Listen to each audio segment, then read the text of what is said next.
We represent the estate of Hershall Creachbaum. As you know, his death was very tragic and preventable. We believe that Children's Services failed this child. We know that teachers and the police called Children's Services on multiple occasions to report issues as it relates to the care of this child. We know that Hershall was autistic, nonverbal, in a wheelchair, really one of the most vulnerable of our citizens.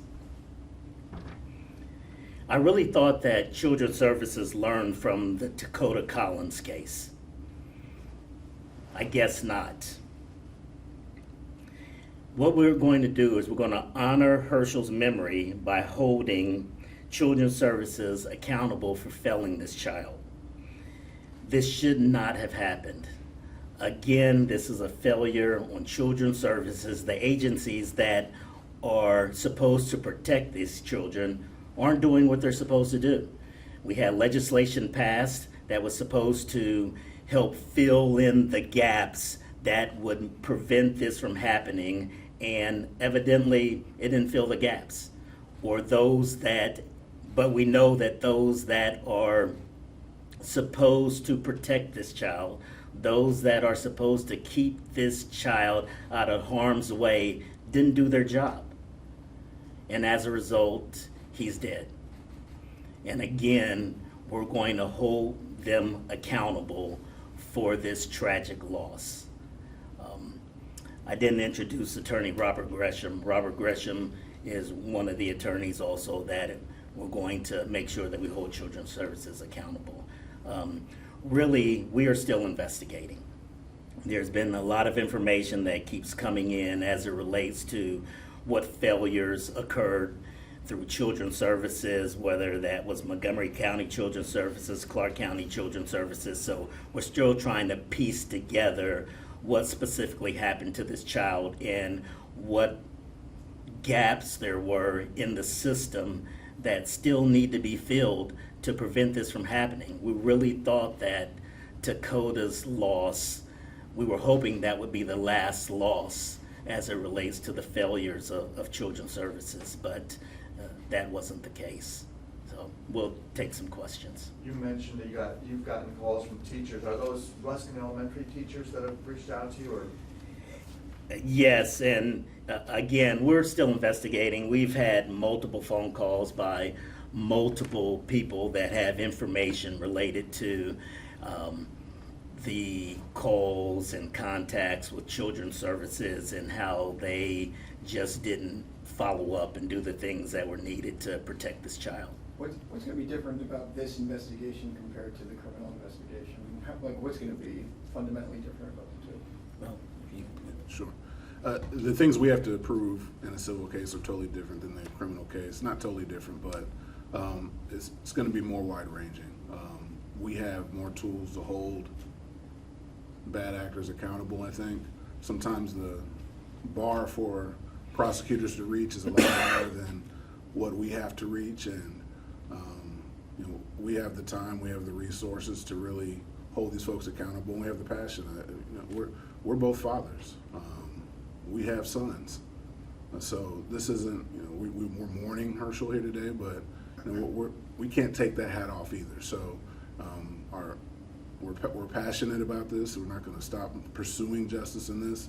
As you guys know, at Dakota Collins, we didn't either. We're able to push forward and get legislation passed in that case, and we'll do the same here as far as the passion we'll put into it and to hold everybody accountable, because every adult failed Hershall in this case. Every adult that was responsible for his care failed him every step of the way, and he shouldn't be dead, but he is.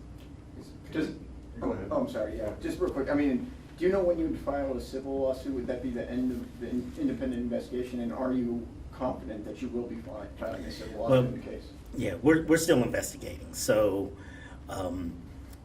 we probably will file a civil suit at some point, but there's a lot of investigation that has to go on prior to us having the information that we need to draft a civil suit against whatever entity that we deem appropriate.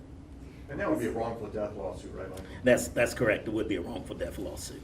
So, I mean, I know you guys are just getting started, but can you talk a little bit about, I mean, the journey this young man went through, it sounds terrible. Yeah, we think this child went through hell. He was abused, he was neglected, he was just, probably some of the horrific things that you can imagine this child went through. And because he was autistic and because he was a special needs child, I think that more care and more attention should have been given to him, and it just didn't happen. Are there any other agencies other than Children's Services you think may have dropped the ball? Well, that's what we're investigating. We believe that this shouldn't have happened, so whether or not it was other agencies that should have done things more to help protect them, whether it be the police, whether it be the teachers, whether it be, the other children's services agencies, we're not quite sure yet until we do a complete investigation. And this is focused towards the agencies, not necessarily the parents that were involved. Well, the parents that were involved, at least the mother, she was, I guess, arraigned this morning, and the boyfriend. So, this is going to be an ongoing investigation. And have you heard that DPD was called out separately from CPS, or was it, were both agencies called out at different times? And was there a lack of communication? Have you found that in your investigation? At this point in the investigation, we believe that that is the case, that both agencies were called, that there was a lack of communication. But again, we're still trying to piece everything together and make sure that we are very comfortable and know the facts before we, file action. And you talked about legislation. It's my understanding that there was possibly paperwork that the grandmother didn't follow through on because she had some issues, and that is even why he was transferred to a different county. Are these things that legislation needs to really look at because he ended up maybe ending up in the care of someone he shouldn't have? I mean, we're going to definitely investigate that as well, but we do know that Children's Services knew where he was. We do know that Children's Services was called multiple times. We do know that it's Children's Services' responsibility to make sure that the child was in a safe environment and in a place where he wouldn't be murdered. So civil lawsuits would be against, the agencies you're talking about, but would there ever be a civil lawsuit possibly against the other actors? I mean, the people who allegedly were responsible for his death, i.e. his mother and the boyfriend, or any other family members, or is that not kind of? Well, it's still kind of early to make those determinations. I mean, we don't know the specific chronology of events and where the specific failures were in his care, where the specific failures were in the reporting, where the specific failures were in the investigation that the Children's Services and that the police were doing. So I can't necessarily answer that question. It's a little premature for me to answer that question. So you mentioned that multiple agencies, multiple people have reached out to Children's Services. Talk about how frustrating that is, because we also have that case previously with Dakota. How frustrating is it that there were multiple warning signs and unfortunately nothing was done? It's extremely frustrating. It's infuriating. We thought that the death of Dakota would prevent future deaths because of this legislation. But you still have to have people that do their job. You can put down any type of rules, any type of legislation, but if people don't do their jobs, if people don't care, if people don't have the passion to protect these children, you can have whatever law in place you want, but that's not going to protect a child. You need actually folks that care, folks that are going to do their job to make sure that these children are safe. I know all kinds of, both your investigation and even the criminal investigation are trying to figure timelines. Exactly. That's the toughest thing here. To your knowledge so far, Mom was in the hospital at one point. do you think that's when Hershall was killed, or do you know, or is that all questions you're trying to get answered? That's questions we're trying to get answer to. I mean, as you know, even the coroner is trying to figure out the date of death, because my understanding is that the body was so decomposed that, you know, they need anthropology to kind of figure out, you know, the timeline, the date of the death. So we can't answer that right now, but once we get those answers, we'll be able to piece together a more succinct timeline as to what actually occurred. Have you to handled a Hershall. lot of estate cases like this where you're hired by the state to kind of do similar kinds of things? Yes, we have. We've represented a lot of families that have lost loved ones, and we've represented many estates in wrongful death actions against different agencies. Can you talk about how important it is of the details that will be found out in the criminal case? Will those be details that could possibly drive this case home for you all if it ends up, you know, being a civil case? Because you have a lesser burden of proof as well. So. Well, those details are going to be important, but as you know, we don't have access to a lot of those details while the criminal cases are pending. So, you know, I don't know how long the criminal case is going to take. It could go to trial, it could go through appeals, it could be, you know, it could be potentially years for the criminal case. So we will be doing our own independent investigation to try to get the information that we need, that we can move forward civilly even while the criminal case is pending. Do you think it's likely you would be done with your investigation before or after the criminal case has gone through the whole judicial process? Yeah, that's a very good question. I can't necessarily answer that.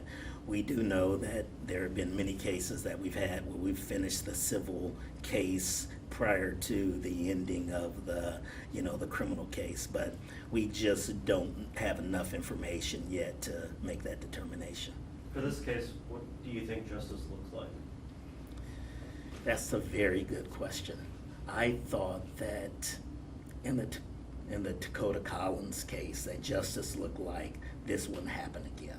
So, to be candid with you, I don't know what justice looks like other than holding those accountable that failed this child. Maybe justice is terminating the employees that were, you know, supposed to keep him safe. Maybe criminal charges against those employees that were supposed to keep him safe. So at this point, without really knowing the timeline, you know, I can probably give a better answer once I really know specifically what happened to this child.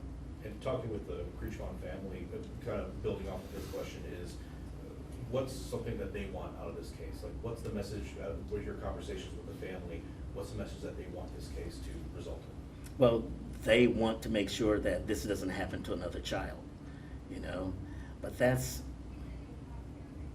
kind of upsetting and difficult because we said the same thing to Dakota Collins' family, you know, that they didn't want this to happen to another child. And we had the legislation passed, and this has happened again. So, you know, they haven't learned their lesson. So I guess we're going to have to be even more tough with this particular case than we were with Dakota.